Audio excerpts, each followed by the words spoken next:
Red Flag Radio. We see the signs.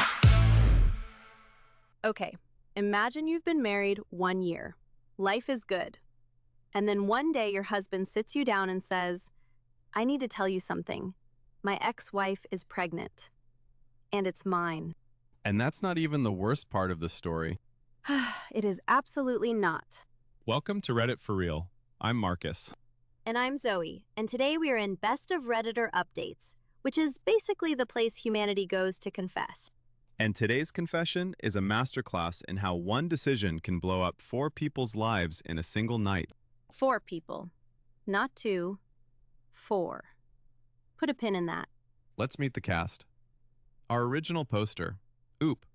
She's 34. She's been married 1 year, together with her husband for 4.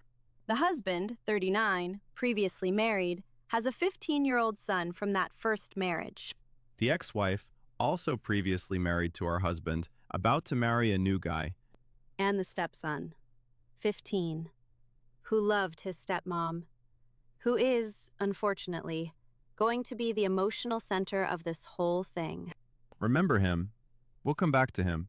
So, Oop thought she had won. Blended family, stepson she adored, steady marriage, 34, and everything finally clicked. Note the phrase, thought she'd won. Past tense doing some heavy lifting there. You're so mean. I'm accurate. Okay, so is what happened. The ex-wife was about to get remarried. Like, dress picked, venue booked, walking down the aisle in the morning, remarried. And the night before that wedding, she calls OOP's husband. And he goes over. Because, and I want you to savor this, because she asked. Because she asked. Put a pin in that phrase. We are going to psychoanalyze it in a minute, and it is going to make you so mad. Spoiler, she gets pregnant. That is how OOP finds out. And both marriages detonate. So today we are unpacking betrayal, weirdly specific entitlement, and what happens to the 15-year-old kid caught in the middle. Also a little thing called compartmentalization that should honestly be studied in a lab. All right, let's lay out the full timeline. Clean, just the facts. Please, I need structure before I start yelling. Husband and ex-wife were married years ago, divorced, co-parenting their son. Oop enters the picture, dates the husband for 3 years, marries him, bonds with the stepson. Meanwhile, the ex-wife gets engaged to a new guy. Good for her. Allegedly. The night before the ex-wife's wedding to the new guy, she calls the husband. He comes over. They sleep together. The next morning, she walks down the aisle anyway. Weeks later, she's pregnant. Timeline doesn't work for the new husband. DNA test. Baby is OOP's husband's. I need a minute, because the audacity, the logistics. The logistics are frankly impressive. She's trying on a veil the next morning with his... Yes. And she still walks down the aisle? She walks down the aisle. She walked down that aisle with his baby and a fresh blowout. The absolute audacity. And she asked? That's like saying the iceberg politely requested the Titanic to steer into it. That's a good one. Thank you. I've been holding it. Okay, let's talk about the line. I did it because she asked. Which is wild, because she asked is not a defense. It's a confession that you have zero internal compass. This is textbook entitlement layered with passivity. He's framing himself as the object of her request, like he had no agency, as if the correct answer to, hey, want to blow up both our marriages, is anything other than, lol, no, good luck tomorrow. Right, and it's entitled because he assumed he could do this once and it would stay in a tidy little box labeled one-time thing doesn't count. Which brings us to compartmentalization, defense mechanism where you mentally seal off a behavior so it doesn't touch your self-image. He goes home, kisses OOP goodnight, and genuinely experiences himself as a good husband. Until a pregnancy test audits him. Exactly. Biology is the world's least forgiving accountant. Compartmentalization works great, until reality sends an invoice. It's like a bank robber congratulating himself for not tripping the alarm until the dye pack explodes in his face. That is exactly the mechanism. And if because she asked is a real defense, then who knew the Trojan horse was just being polite? Stop. And the ex-wife compartmentalized too. She walked down that aisle the next day. Like a magic trick where the rabbit escapes and starts a family.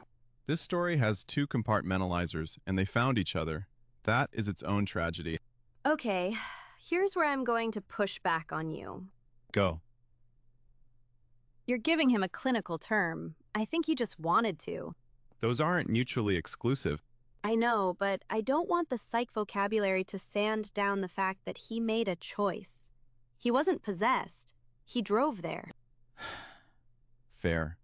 The mechanism explains how he lived with himself after. It does not excuse the choice before.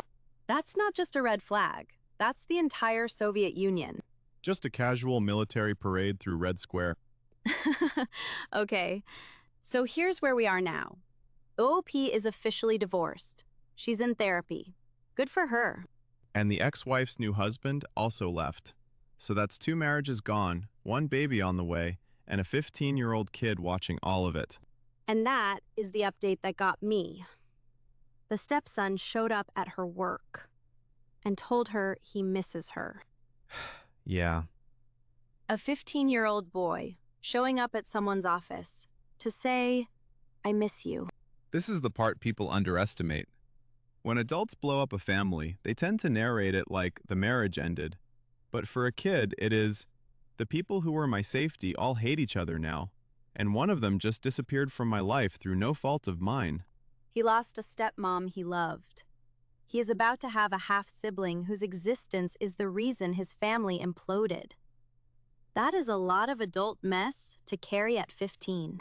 And notice, he had to seek her out, at her workplace, because the adults in his life are not currently in a state to facilitate that relationship. That detail breaks me. Teenagers don't do that unless they are drowning. It's attachment behavior under duress. It is a cry for help, dressed as a casual visit. Okay, so the question, should she stay in his life? I think she should, with a caveat. Go. She needs to protect her own healing first. You cannot be a stable presence for a teenager while you are still bleeding. Which is why therapy is the move. Get steady, then figure out what relationship is actually sustainable. And any contact has to go through his legal parents, even if those parents are currently a disaster. Diplomatically put. I try. Honestly, though, I think she should stay. She is not his parent, but she was a safe adult, and he needs one.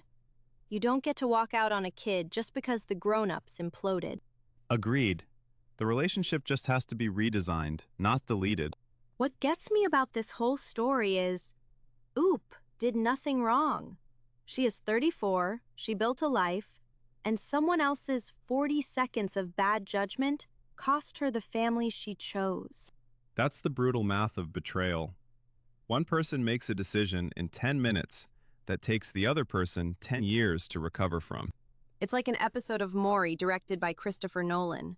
The timelines are genuinely insane. That tracks. And a kid who didn't sign up for any of it just gets handed the bill. Yeah. Okay, we want to hear from you. Big question tonight.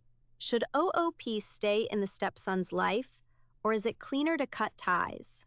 Drop it in the comments. Also, is she asked ever a defense?